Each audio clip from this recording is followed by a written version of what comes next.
Thanks for listening to this podcast of Trending with Timmery. If you haven't already subscribed, please catch us wherever you love to listen to your podcast, from the relevant radio app to Apple, YouTube, you name it, we are there. And if you listen on Apple Podcasts, please be sure to go and give us a 5-star review to help other people discover the podcast.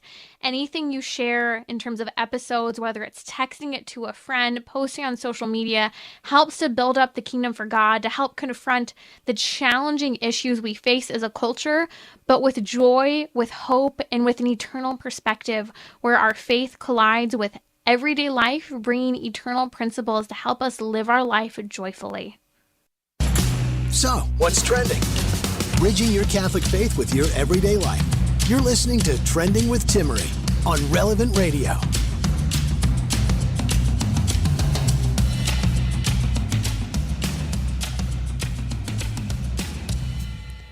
It's our weekly marriage hour today on Trending. We're going to talk everything from parenting, the desire to have children, and the abortion front. Why are so many American children now on medication from ADHD, bipolar disorder, anxiety, depression? Well, we'll be joined in just a moment by Dr. Leonard Sachs. He's a family physician as well as a PhD psychologist. We'll also discuss why American kids are so much heavier than they were a generation ago. All of it comes, in many ways, back to our marriage hour topic of parenting. I'm going to talk about the rush of men today to have vasectomies in light of the response to Roe versus Wade. Interesting response. We'll talk about that in just a moment. I'll also discuss how singer Billie Eilish has said she would rather die than not have children. That desire for children is ingrained on the hearts of many people, especially women, but many people don't think they can say that today.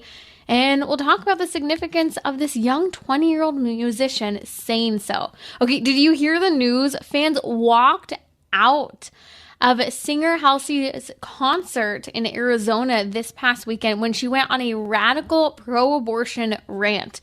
People left in droves, so much so Halsey herself noticed, as well as fans posting on social media complaining about us pro-lifers leaving, among other things. We'll discuss that and more on the abortion front coming up today on Trending. Joining me now is Dr. Leonard Sachs. Dr. Leonard Sachs is a family physician, as well as holding a PhD in psychology, especially focusing on the research that helps us, especially as parents, in helping our kids today. He's written a number of books that I highly recommend. Everything from his book on parenting that I have here with me, The Collapse of Parenting. We're going to talk about some of the themes from that book today. He's also written a book called Girls on the Edge, as well as a book about young boys today. Again, Dr. Leonard Sachs today on Trending. We're going to discuss with Dr. Sachs why many American children are highly medicated today, as well as the struggle with weight for children, and not just being overweight, but outright being obese. Dr. Leonard Sachs, welcome back to Trending. Thanks for inviting me. Let's talk about this trend of medication today. It's interesting to me that in your book, The Collapse of Parenting, you draw a correlation between the crisis, really, of misbehaved children, the lack of command and authority parents are having, and a connection to the increase in the use of medication to treat children and seeming behavioral issues that you say aren't things that need to be medicated, but that need to be treated with stronger parenting. Can you share with us a little bit more on this? Sure. So I'll share some examples from my practice firsthand. So a boy in 5th grade is defiant. He's disrespectful. He talks back. He has spit at a teacher. I've been a medical doctor for, 36 years now. That's not terribly new. Okay, there's always been the occasional boy who is defiant, disrespectful, really, really badly behaved kid. But I can tell you that 30 years ago, even 20 years ago, the teacher would have said to the parent, or the principal or the school counselor would have spoken to the parent and said, hey, your son is rude, he's defiant, he's disrespectful. Today, the same boy doing the same behaviors at school, defiant and disrespectful, it is much more likely in the United States that the teacher or the principal or the counselor is going to say, I'm thinking your son may meet criteria for oppositional defiant disorder. Have you thought of having him evaluated? And they take him to a professional. Now, what's the difference between saying to a parent, your son is rude, and saying to a parent, your son may meet criteria for oppositional defiant disorder? If you look up the criteria for oppositional defiant disorder, it amounts to being defiant and disrespectful and rude and talking back. So in a sense, these are two ways of saying the same thing, but they're not. They're really very different statements. If I say to a parent, your son is rude, then the burden is on the parent. The implied burden here is, hey, you got to step up and teach your son that you're never allowed to spit at a teacher, that there's certain standards of behavior that we expect your son to live up to. The burden is on the parent and on the boy. But if I say to a parent, your son may meet criteria for a psychiatric disorder, well, then the reasonable next question is, would medication be appropriate? We don't blame people for having a psychiatric disorder. It's all a chemical imbalance. So if my son has a chemical imbalance, he needs medication. I saw this very dramatically when I visited a school in St. Louis, second grade classroom. The teacher was trying to bring the class to order. They'd just come in from recess. Most of the kids have sat down, but one boy is running around the room and will not sit down. He's running around the room making buzzy noises. And the teacher says, Tyreek, I need you to sit still and be quiet. And he ignores her. And she says, Tyreek, you got to sit down or else. And he says, or else what? And she said, or else I will make you sit down. And she grabbed him and forced him into a chair, and he bit her on the wrist. And it was a deep bite, drew blood. And he ran out into the hallway laughing. She called mom. And she said, hey, I need to tell you, your son bit me. And it was actually a deep bite. We're going to need to complete an incident report. But before she could even finish the sentence, mom said, well, he's got an IEP. He's got a 504. You should be talking to the psychiatrist. He probably needs an adjustment in his medication. And he is on 3 different medications. That's the end result of what I've come to call the medicalization of misbehavior. The excuses, too, from parents to not first think maybe my child's misbehaving. It's a cultural thing in the United States. It's become very popular now to blame misbehavior on a chemical imbalance in the brain. And so the responsibility shifts away from the parents, where it belongs, to me, to the prescribing physician, to the medical, psychological counseling complex, where it should not belong. But the parents step back, and most American doctors are very happy to step in and prescribe, in this context, medications like Risperdal, Zyprexa, and Seroquel, which are actually tremendously effective in stopping the behavior. They will zonk this kid very effectively, and the defiant behavior will stop. These medications were developed for treatment of schizophrenia. These are antipsychotic medications. A kid in the United States is now 93 times more likely to be on Risperdal, Zyprexa, or Seroquel compared to a kid in Italy. In Italy, these medications are prescribed for schizophrenic kids, which are pretty unusual. In the United States, they're prescribed as a means of behavior control, and they have massively scary side effects, change metabolism, greatly increase the risk of obesity and diabetes, and those risks do not go away when you stop the medication. Immensely dangerous medications, but widely prescribed in this country, much more so than in any other country. I do believe that this is the end result. Yeah. I do believe this increase in prescription of young children going through high school and then believe that they need to continue to be on these medications going into college is part of the reason we have failure to launch syndrome, especially among young boys today, due to this medication use. I can even think of a dear friend of mine who was told for years by teachers, because, he would goof off and didn't always like to listen and struggled, yes, academically, but wasn't a stupid child. He was told by teachers, he needed to be on Adderall or Ritalin. They put him in a special ed class because parents didn't give him these treatments. They pushed and pushed and pushed for him to be medicated. And, eventually years later, coming into college, he chose, okay, well, I'll try this medication that I've been encouraged to try for all of these years.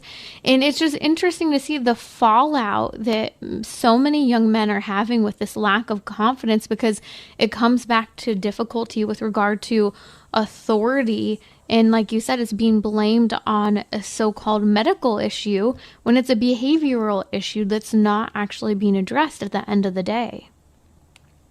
Well, you're raising a somewhat different topic that I address in my book, Boys Adrift, the 5 factors driving the growing epidemic of unmotivated boys and underachieving young men. And you mentioned Adderall. Stimulant medications like Adderall, Vyvanse, a kid in the United States is 14 times more likely to be on Adderall, Vyvanse, and Concerta, Medicated, medication like that, compared to a kid in the United Kingdom. In 1980, there was no difference between the United Kingdom and the United States in the prescribing of stimulant medications for ADHD. And the American kid is now, as I said, 14 times more likely. Again, this is because in this country, doctors will say, well, let's try Adderall and see if it helps. And you know what? It does help. So I'll tell you about another kid from my own practice. So the kid went to child adolescent psychiatrist, a high school kid. Wasn't doing, his grades had dropped, and the doctor said, well, let's try Adderall and see if it helps. And it did. And his grades and it went up, and he's doing much better. The teachers were really impressed, but he's getting palpitations and weight loss and insomnia. And the parents saw an article I'd written in the New York Times critical of these medications and the way they're prescribed. And so they brought him to see me for a second opinion. And I said to the boy, do you have a video game console in your bedroom? He said, of course. So were you playing last night? Oh, I first asked the parents, how much sleep does your son get? And they said, oh, he's in his bedroom 9 o'clock at night, the latest. We wake him at 6 a.m. the next morning. So he's getting 9 hours, right? So I asked the boy if he has a video game console. Of course he does. So were you playing anything last night? Oh, yeah. What were you playing? Oh, Call of Duty, Grand Theft Auto. So, like, when did you finish? Oh, like 1:30, 1:45, something like that.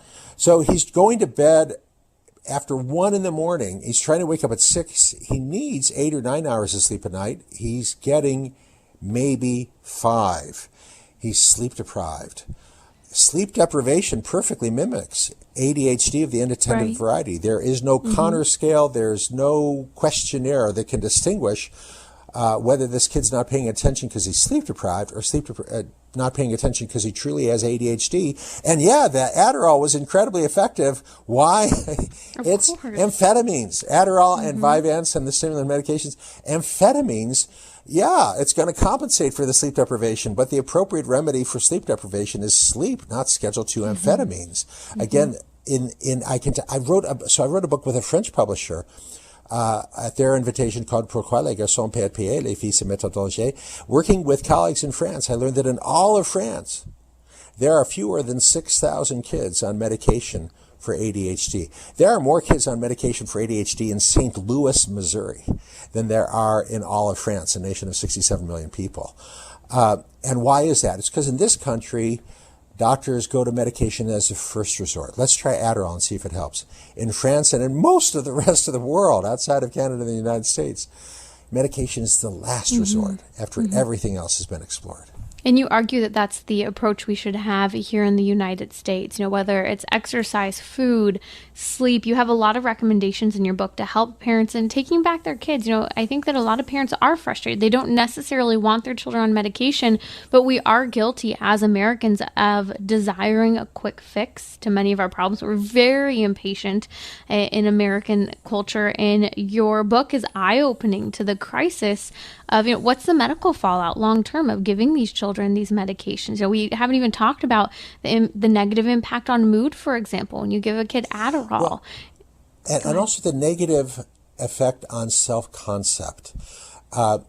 If this kid is taught that, hey, you have a psychiatric disorder and your problems are due to a psychiatric disorder and the solution is a medication, you're really taking away from that kid the agency that they need to work through, that they need to develop self-control, instead of just thinking, well, the solution is to increase my dose of the amphetamines. Yes. Yeah. You call it the medicalization of misbehavior in your book. So what are the solutions, and what does this have to do with changes that need to be made by parents? Yeah, specifically with regard to ADHD, in my book, Boys Adrift, I provide very detailed guidance. I list the 5 criteria for diagnosing ADHD. I explained those 5 criteria, and I'll tell you, I had to fight with the publisher. They did not want to include that. And I remember speaking to the publisher, and they said, Dr. Sachs, are you seriously suggesting that a parent, after reading your one book, is qualified and competent to question the judgment of an experienced, board-certified child and adolescent psychiatrist? And I said, absolutely. I said, not only that, they've got to question it, because our country has gone off the rails. And in this country, more so than any other country, the only other country that comes close is Canada, doctors are using medication as a first resort, and the only person who can stand up for the kid is the kid's parent. And the parent has to challenge, has to question. So, and I include guidance. How do you do that? If you're not a medical doctor, how do you question this experienced child psychiatrist? Here's what you say. You say, doctor, are you aware of the 14 studies showing that these medications damage the motivational center of the brain? Oh, you're not? Well, Dr. Sachs has given me permission to copy chapters 4 and 8 from his book, along with the scholarly references. And I hope you'll take a look, doctor, because as you know, doctor, wise prescribing can occur only if you understand the risks of the medication. And there are many studies now showing that these medications damage the motivational center of the brain. These medications are one reason, not the whole story, but one reason why a growing proportion of boys are unmotivated and not working hard to achieve their dreams, because these medications damage that motivational center of the brain. It's truth that parents need to be equipped with. And I think somewhere in your book, Why Are So Many Kids on Medication, you actually outline the connection where some of the major physicians who are being highlighted in top-level news media ended up coming out for being investigated for receiving massive financial benefits from pharmaceutical companies for prescribing various medications. Well, that is another part of the story that I go into in my book, The Collapse of Parenting. The United States allows drug companies to market medication direct to consumers. So if you're a parent, it's very likely you're going to see ads for Adderall or Vyvanse popping up. Could be popping up on your Facebook page. Your copy of Parents Magazine will come shrink wrapped in an ad for Vyvanse. That is unlawful in every other country in the world, with the exception of New Zealand. As I explained in the book, the drug companies pay millions of dollars to thought leaders that's what they call them, thought leaders, at Harvard and Emory and the National Institutes of Mental Health. I assure you, your local psychiatrist isn't getting squat, and I know this because I've spoken to them, and they're very angry at the way the leaders of the profession are accepting millions of dollars from the drug companies to push the drug company line, and not telling us. And they're not doing anything unlawful. There's no law in the United States telling doctors they can't accept money from drug companies. They can. But their actions are unethical. Dr. Biederman at Harvard should have told us that he was accepting millions of dollars from the drug companies when he was pushing Adderall and Vyvanse and Risperdal in this way. Amen. Your book is called The Collapse of Parenting. People can find you at leonardsachs.com. We posted links on social media as well to this, as well as in the podcast notes. I want to continue the conversation because this is really important that we're understanding some of these crises today within the context of medication and obesity. Come back to parenting, taking back the reins when it comes to parenting. And a couple of the recommendations you make include having more of an authoritative position as a parent with your kids. We'll talk about that when we come back. We'll also discuss how you emphasize the importance of eating family dinners together without any technology.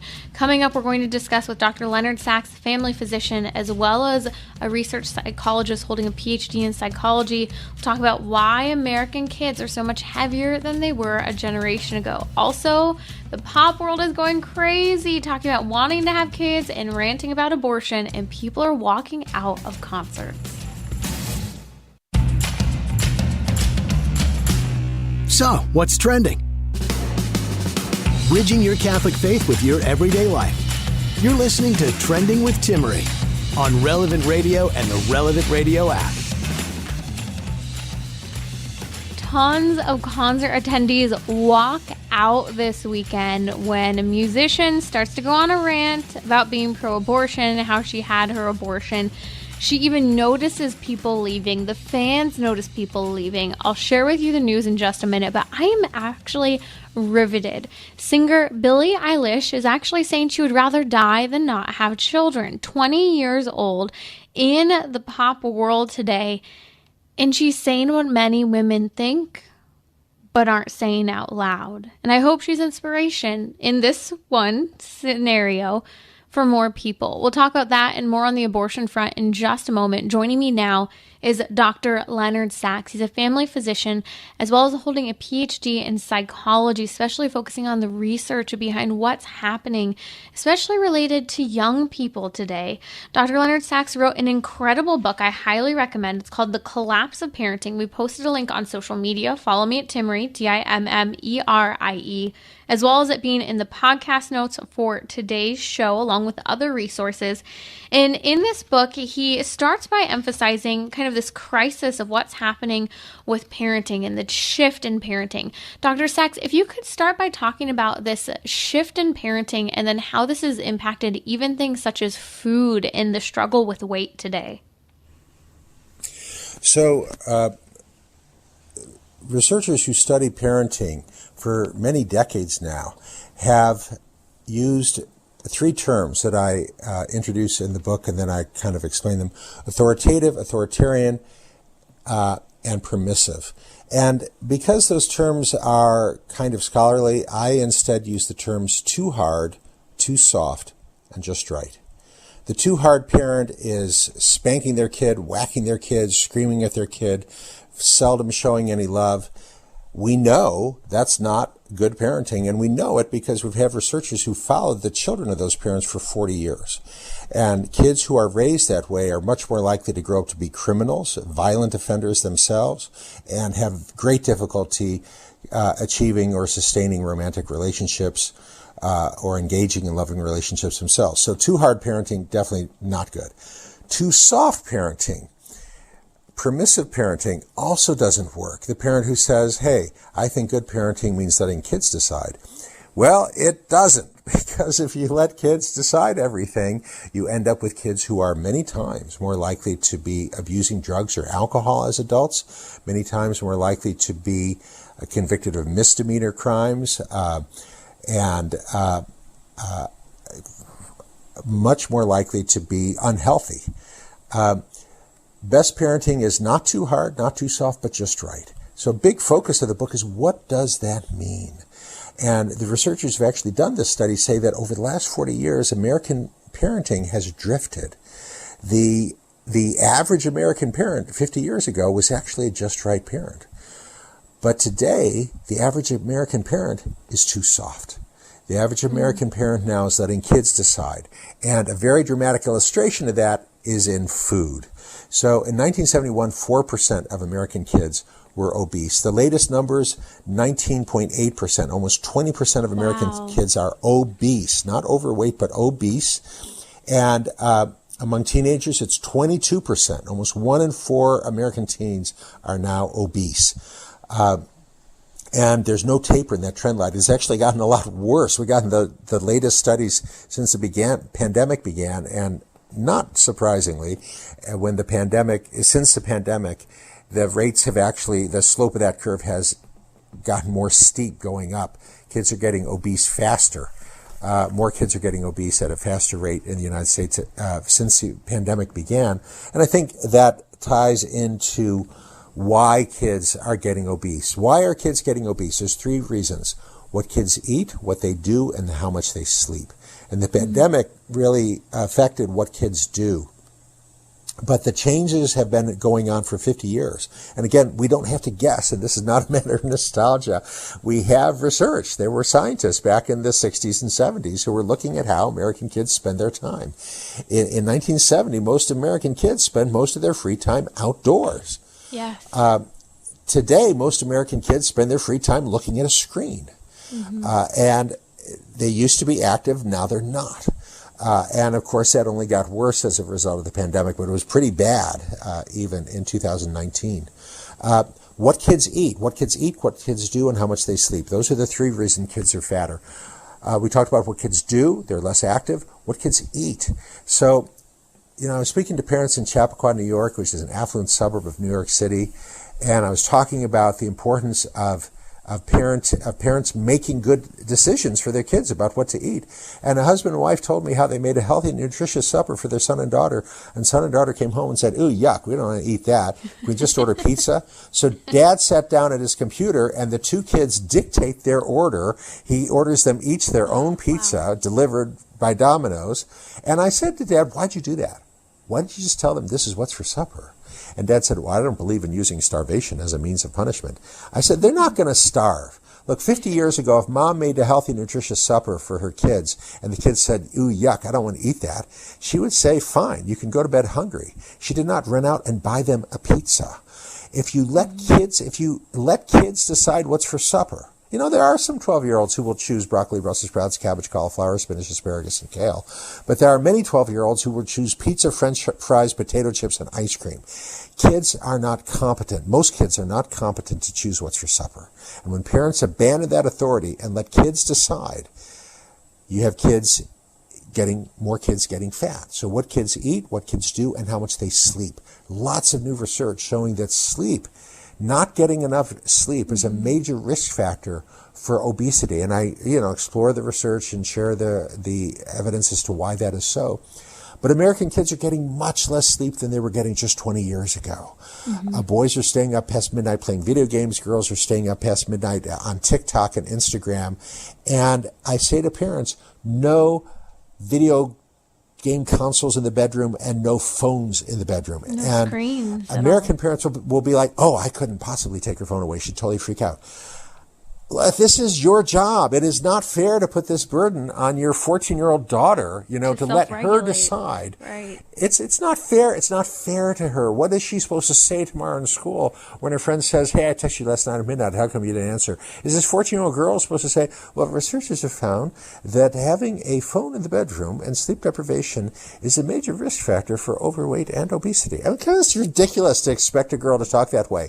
You have to allow her to say, "Hey, my evil parents take my phone every night at 9, and then we'll have it back the next morning." At 9 o'clock at night, you take the phone, you switch it off, you put it in the charger, which from now on is going to be in the parents' bedroom, and the kid can have it back tomorrow morning. No phones in the bedroom, no video game consoles in the bedroom.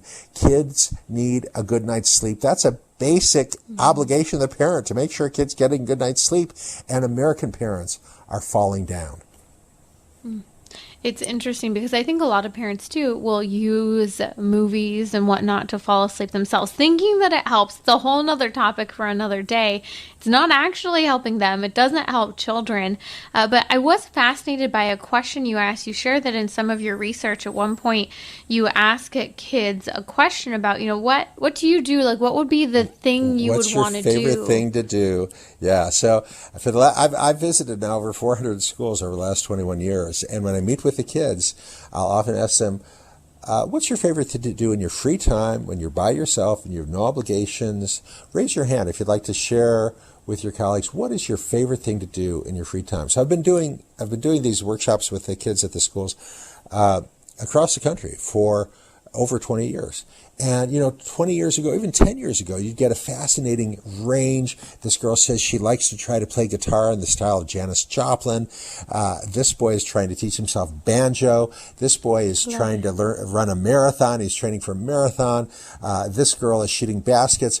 And they're all giving interesting answers. But in the last 5 years, the most common answer by far now, and this came out of nowhere. This wasn't even a thing 10 years ago. But now the most common answer you get from American teens is sleep. Sleep. Their favorite thing to do in their free time is sleep. And that just breaks my heart. It's social pressure.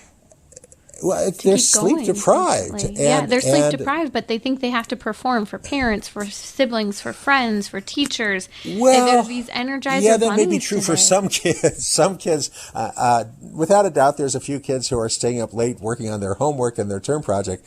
But I would say, based on my conversations with kids across the United States, that most of the kids who are sleep deprived because the boys are playing video games and the girls are on TikTok.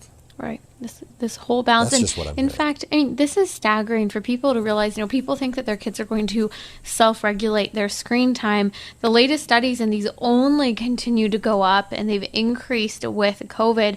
But we see studies showing that average age, and you list this in your book, The Collapse of Parenting, a 9-year-old today spends 50 or more hours per week on a screen. A teenager spends 70 or more hours. Those numbers have only increased with COVID by quite a bit.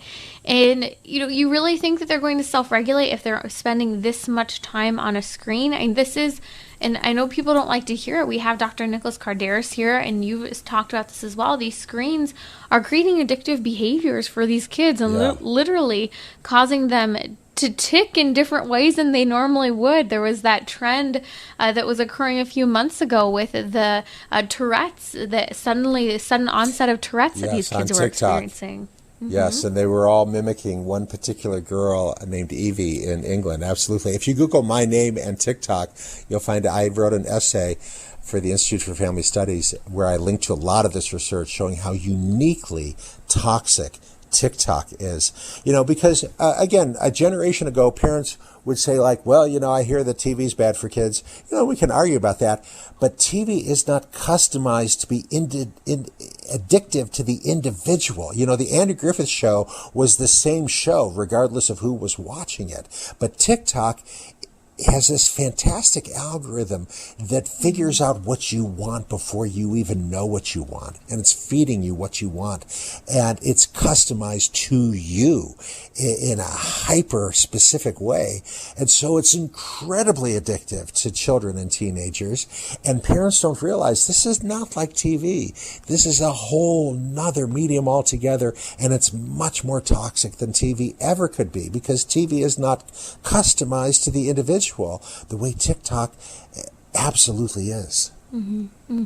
In your book, you talk about the 3 things that are impacting essentially the crisis of obesity and overweightness in our society. You say what kids are eating, what kids are doing, and how they're sleeping. Kids are eating terribly today.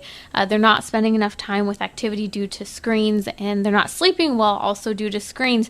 But let's talk about how parenting can step into that and make a change in what's happening with this crisis of food, sleep, and activity. Yeah. So in each of those, parents need to step up and not do things the way your neighbors are doing them. With regard to what kids eat, you, the parent, need to decide what's for supper. And okay, you can give your kid a choice of what vegetables you'd like tonight, Brussels sprouts or lima beans. But you don't let the kid to decide, I don't want to eat fish, we're going to have pizza instead. That's not the kid's call. That needs to be the parent's call. And, I was at a school where the principal was trying to enforce a rule, no use of cell phones in the school. And a parent pushed back hard and said, I have to be able to text my daughter around noon and tell her what I'd like to serve for supper and make sure she's okay with it.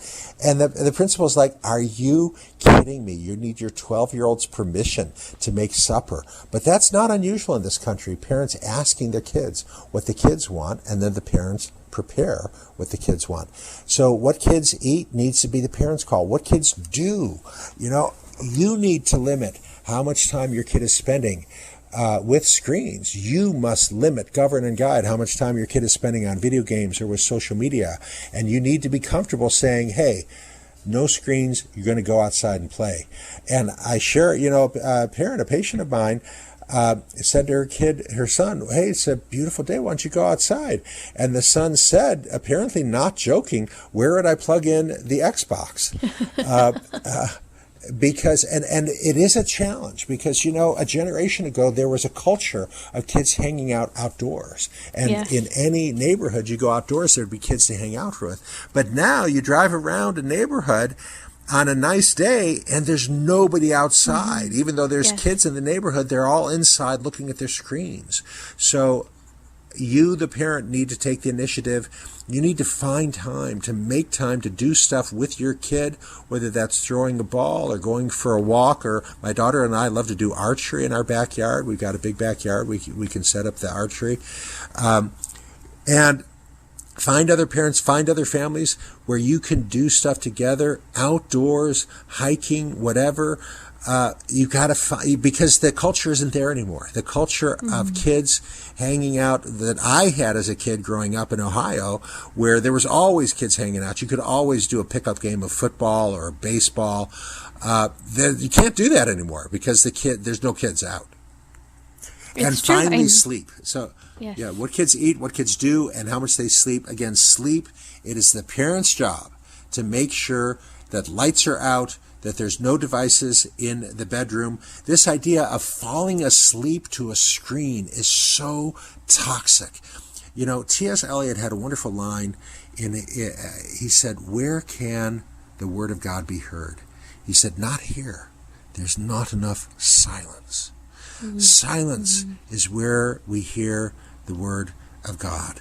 And that time at bedtime, when the lights are out and the room is dark and you're looking at the ceiling and you're silent, that's, in a very practical way, that's when, for most of us, that's when we lead part of our spiritual life. And that's when we ask God, what is your plan for me, and what should I be doing? Falling asleep with a screen is so toxic. It literally eliminates that quiet time. Without quiet time, there cannot be spiritual growth. We're robbing children of their potential to know and love God. You know, it's no wonder that these kids today, we're seeing, you know, have no affiliation whatsoever to religion, or rejecting religion. It's because we aren't preserving their innocence through what they're exposed to on screens. We're not preserving their time. We're not preserving their sleep. We're not preserving their self-control. I highly recommend the work of Dr. Leonard Sachs, my guest today. The Collapse of Parenting is his book that we've been talking about today. You can find him at leonardsachs.com. That's LeonardSachs.com. We posted links as well on my Twitter, as well as in the podcast notes for today's show. Please share this with a parent you know and love to help make some changes in our kids' lives in the next generation. I'll be back during our weekly marriage hour to talk about men rushing for vasectomies this week, singer Billie Eilish saying that she would rather die than not have children, and more. Stay with me.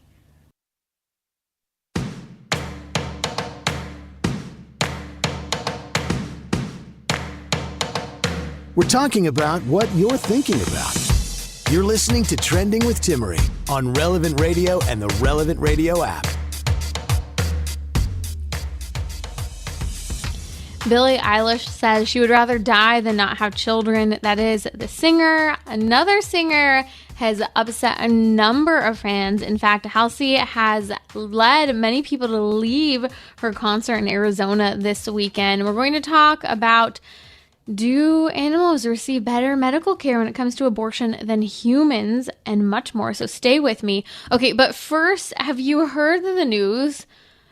This is just shocking and not surprising. The Washington Post is reporting that men are rushing to go through with having their vasectomies since Friday. Starting Monday, there's been a huge uptick in the number of men seeking out vasectomies. The man, Doug Stein, a Florida urologist who's known as the so-called vasectomy king, would usually receive 4 to 5 requests a day for a vasectomy. Since the Supreme Court's decision of Roe v. Wade overturning a so-called right to abortion in the Constitution, there is no such thing, deems the court.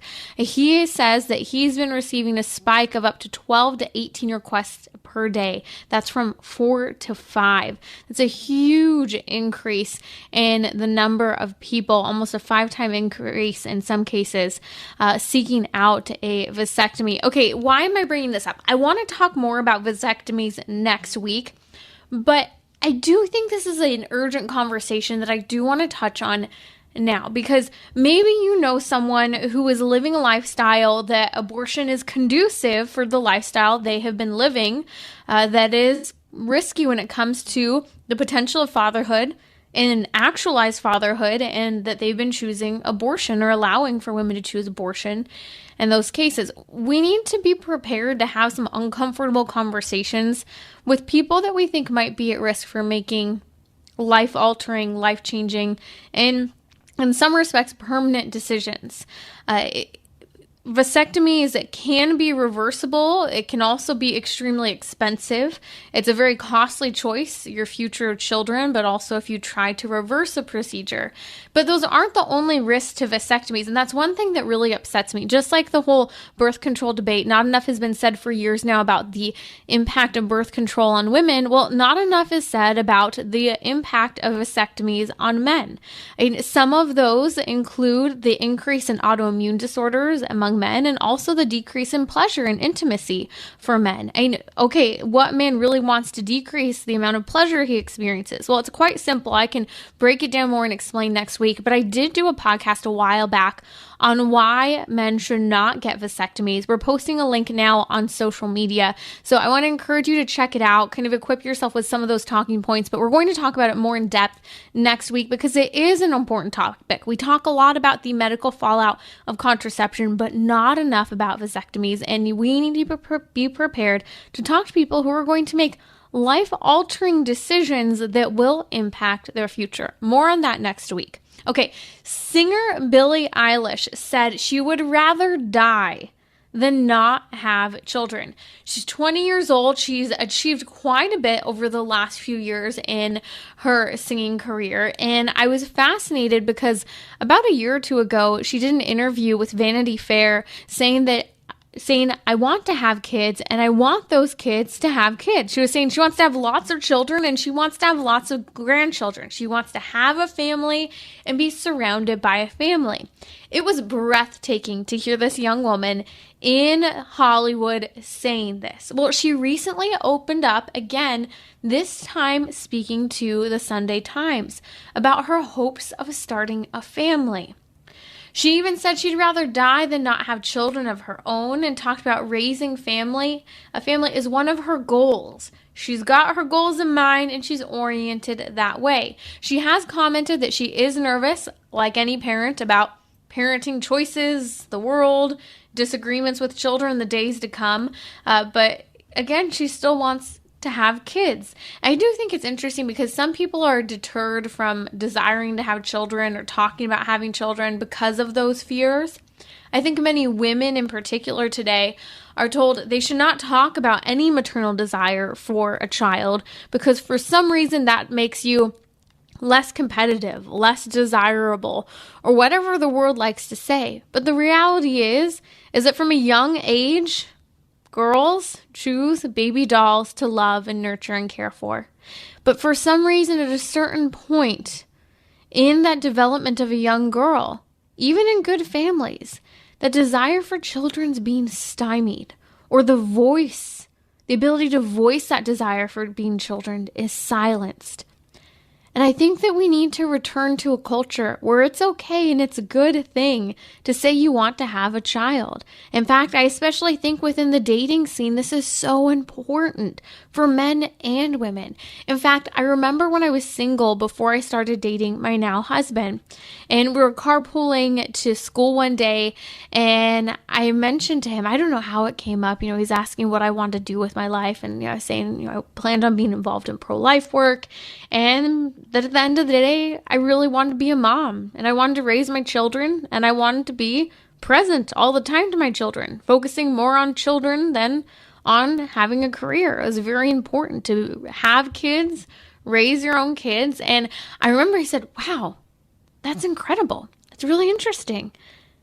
And he goes, tell me more. And I found it such an interesting response because it wasn't something he had heard a woman in our peer group say, and it was something that didn't seem normal for women to say in our age group, interestingly enough. And so I think that when Billie Eilish, the singer, is out there saying at 20 years old she wants to have kids and she's not afraid of criticism or critique, I think that's pretty awesome. And some people might argue, well, she's lived a very accomplished life and maybe she feels comfortable just saying what she wants and she doesn't feel like she'll miss out if she has children and slows down her work. But I also would argue she could have the perspective, if she so chose, that, well, if I have children, this will get in the way of me having a life. But she doesn't have that mindset. She doesn't make comments like this, which is also interesting in the light of the recent news. Did you hear this? At a concert in Arizona this weekend, fans were marching out of the Halsey concert after she went on a long pro-abortion rant. I think more than 5 minutes long. I was watching it. People were walking out in droves. So much so, she was noticing people leaving. Fans noticed other people leaving. It was noticeable that this singer's pro-abortion stance was upsetting people. It started with her sharing that she had an abortion. She says to save her life. The argument that many people are saying, it wasn't to medically save her life, but it allowed her to continue to live her life and do what she wanted. She then shared that she struggled with infertility for years, sharing about difficulty with endometriosis and so forth, and how excited she was to finally have a child. So making the argument essentially that if I didn't have abortion, I wouldn't have the life I have today, and I wouldn't have been able to have children on my own terms. But also ignoring the fact that an abortion can impact fertility, especially when there are underlying health causes such as endometriosis that impact fertility negatively. And what's interesting is this woman, as she's sitting here sharing publicly about her abortion and all of these details, my heart breaks for her because no one has told her the truth about abortion, the aftermath, the impact on things such as endometriosis when you have an abortion. She argued that motherhood and parenthood is not something that you can force someone into, but you also shouldn't be able to force someone to be murdered. And just because babies are innocent and vulnerable doesn't mean we should be able to kill them. But people definitely heard the tune she was singing and marched out, especially when she started chanting with the pro-abortion advocates in her concert, "My body, my choice," over and over again. I think this is when many fans had it and outright walked out of her concert in Arizona. Singer Halsey, this is a reminder to you, people come for your music, not for your political views. And I think this was good news to see that pro-life fans were willing to stand up and walk out when things just went too far. You're listening to Trending with Timmery here on Relevant Radio. I received a fascinating email from a listener named Nancy. She's a veterinarian, and she said she wanted to spread the word about the way that abortion is used and the way animals are treated for abortion. Now, this already creeps me out. I don't even like the idea of abortion for animals either. That's a whole nother topic for another day. But again, I think it's wrong. But what's interesting is she shares that even with the RU46, a medication, medical chemical abortion that women use, well, these are often used for animals and dogs in particular. We're actually going to talk about RU46 abortion tomorrow because this is the future of abortion. It's what's being pushed and expanded for. We know over 54% of abortions today are chemical abortions.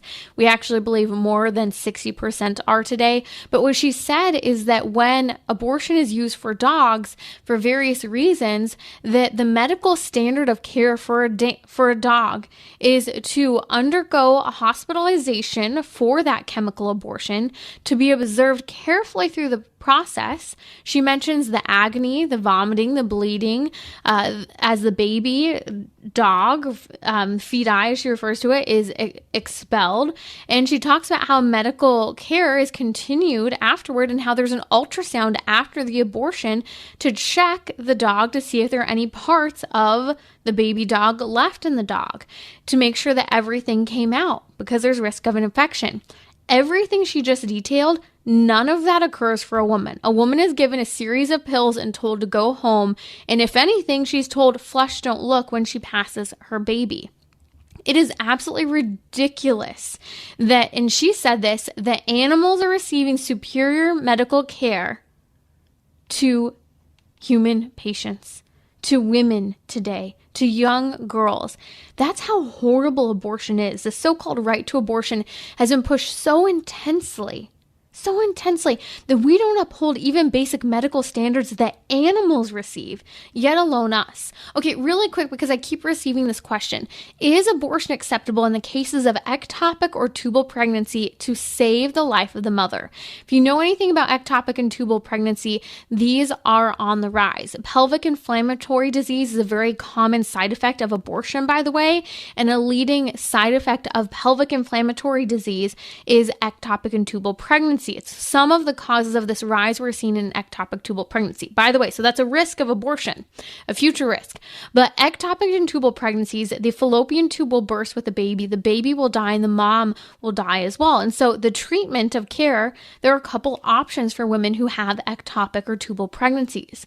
It's a very horrible situations. I was in a worst case scenario. They thought with my baby girl that I had an ectopic tubal pregnancy. Praise God. She made her way through the fallopian tube and implanted where she needed to in the uterus. But this is a worst case scenario for many people.